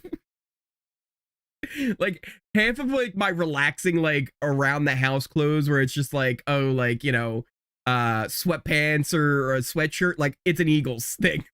It's a Phillies thing. It's like it's got some kind of logo on it. I need like a whole new wardrobe of like hoodies and stuff to take. Because like most of my stuff has some kind of like big prominent logo. Survivor does that. Survivor does that where they'll let people wear stuff on Survivor. Jervis wore an Eagles shirt the entire season. Yeah, I don't know. Survivor lets people get away with that. I mean, come on. You gotta let me have the hat, Big PV. Like, you gotta let me have it. It's perfect. It's absolutely perfect. But yeah, I think the overall this season was a lot of fun. There's still a lot more to come. We still have to find out. We still have to find out who the winner's gonna be. It's gonna be a wild one. It's gonna be wild. Literally Boston Rob, like literally had a hat with the B on it. I guess they were like, if he's gonna call himself Boston Rob, we gotta give him the hat with the Boston Red Sox logo, right? Like we can't not have that. Hey, we got a super chat. Whoa, Wade TV coming on in with the basically $20 super chat. You're getting a little Hisam dance on this Monday. I love your reviews. I hope Matt wins. Jag made a mistake not voting Matt out. I think so. I think he did make a mistake for his game. It was a hard decision to be loyal to his friend or do what was better for his game. And in the end, he went with loyalty. And I think overall, like, I think Jag will still make it to the final two. I think Jag actually has the best chance to make it to the final two. I think Bowie takes him, but I think Matt takes Jag too. I really think he does. And then we got another super chat coming on in. Look at that. We're getting tons of super chats coming on in at the moment. We got Artie coming on in saying thank you for all you do for the BB community. I really appreciate you. I appreciate all of you guys too. And what's been fun too is I've been trying to build kind of this different type of discourse around Big Brother here, especially on the channel, in the Discord and things like that. And we've even had it today where there's been people in the chat we disagree, and that's okay. It's perfectly okay to disagree with people and have a different opinion on them. Dank, if you're still in chat, we disagree, but I love you. I love you because you're here and you want to have the conversation. And not only do you want to have the conversation, I think something I can say with Dank is we're not going personal with it. Have you guys noticed? Neither of us say that the other is dumb or stupid, right? We both love how we each have our own opinion on how things are said or done, or how the game is, or any of you in chat. I don't want to just like target Dank. I love you, Dank. I love you. You're just an example. But just in general, we can have these. Oh, and another super chat coming on in from Donnie. Get a little Hisam dance coming on this Monday morning. little Hisam dance. But it's one of those things where we can disagree, but not take it to these like low levels, and in fact have a conversation about it where we can kind of learn like different opinions and different sides, and maybe we'll never agree, but we can understand each other's views on things a little bit more.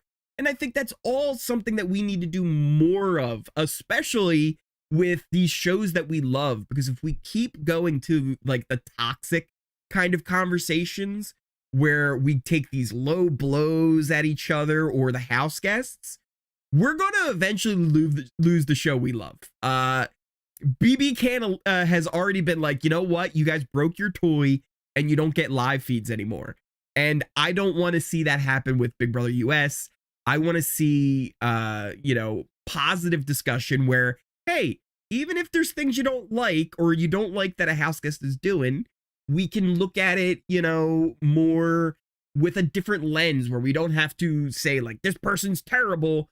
We can look at the action, not the person, or we can look at, the differences and have a good conversation with each other than just you got a terrible opinion and I hate you. And there's no reason. There's no reason for any of that stuff.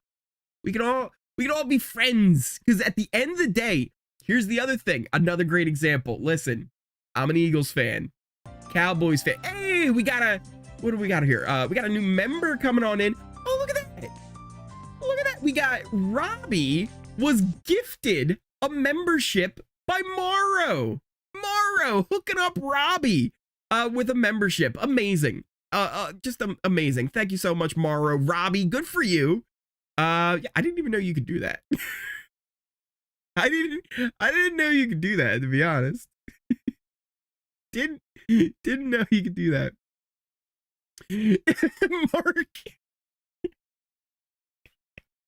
Mark says, but Ory's still voting you for eviction, Dank. All while telling Julie how exquisite she looks. Listen, no, baby. No, but maybe. What was I saying about? Oh, I'm an Eagles fans and Cowboys fans. Listen, we have a rivalry. It is bitter. It is heated. But you know what? At the end of the day, we both love football, right? Like if you're a Cowboys fan and I'm an Eagles fan, we both love football. And at the end of the day, we have that in common. Same thing with Big Brother, right? We might not agree on what's happening in the game. We might not agree on, you know, opinions on different things. But at the end of the day, we all love Big Brother, right? We have a common thing that we all love and we all want to come together with. And I think that should be, there's more bringing us together than there is tearing us apart. There's more bringing us together than it is tearing us apart. And I think we can have a lot of fun. A lot of fun. You're an Eagles fan? Unsubscribed. Wait a second. Wait a second. You're an Eagles fan? I just found this out. Hold on. Go Bengals. Yeah, go Bengals. Hey, great win from them last night too. And that's what I'm saying, right? Like, just because you support, you know, a different house guest or you have different ideas on the game doesn't mean we have to be like enemies. Like, we can all get along and enjoy the show. And I think build what can be a great community even further. Matt, no. Matt, I told you, Matt, that you are officially a Phillies fan. I made you a Phillies fan, and you can't undo it now. You don't get to say no anymore to that, Matt. Linda's a Chiefs and a Giants fan. Okay. Phillies just destroyed the Cowboys, Mark. I love it. Matt is a Phillies fan. Like, he's the biggest Phillies fan. Go Cowboys, good game yesterday. Exactly, Lisa, right? Like, it was a good game. Like, I was sweating at the end. Like, there was a legit comeback at the end there, and I was like, uh-oh. It was a good game. And at the end of the day, right, like, I'm happy. You're probably not. But we both love football. The Patriots legacy. Eagles fan who hates Taylor can't be trusted. You know what? You might be onto something there.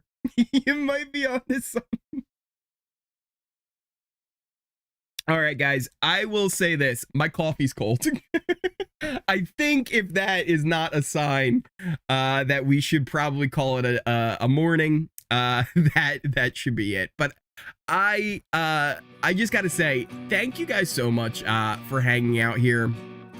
I really do appreciate each and every one of you for joining and hanging out. If you are new here, hit that subscribe button. If you like this stream, hit that like button. We've got like 500 some people in here right now, only about like 300 some likes. Smash that like button. Post a comment on the video is probably the easiest way to support me. If you do want to check out other things, you can check out things like here. Let's put some links in here. We got Twitch, we've got Kick. Go follow those because I will be streaming on those eventually later at some point once the season's over. What else do we got? There's the Ory. Oh, just Ory. I don't think that does anything. Ory Fund does join? Exclamation join? Does that do a thing? Maybe? I don't know. We'll do the Discord. Yes, definitely do the Discord. Because if you're not there, you should join that. It's been a lot of fun hanging out with people and just chatting about other things other than just BB, like sports and other reality shows. And it's just been really cool to kind of have a community over there too. Thank you guys all again so much. I love and appreciate each and every one of you. And I will see you next time.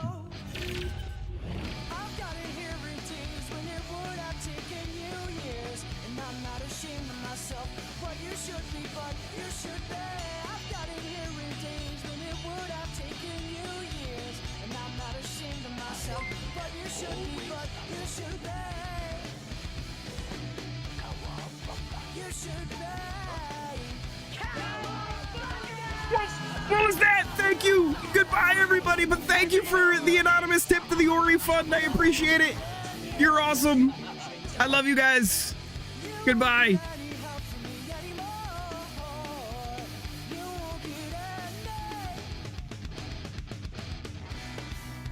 won't let this go down.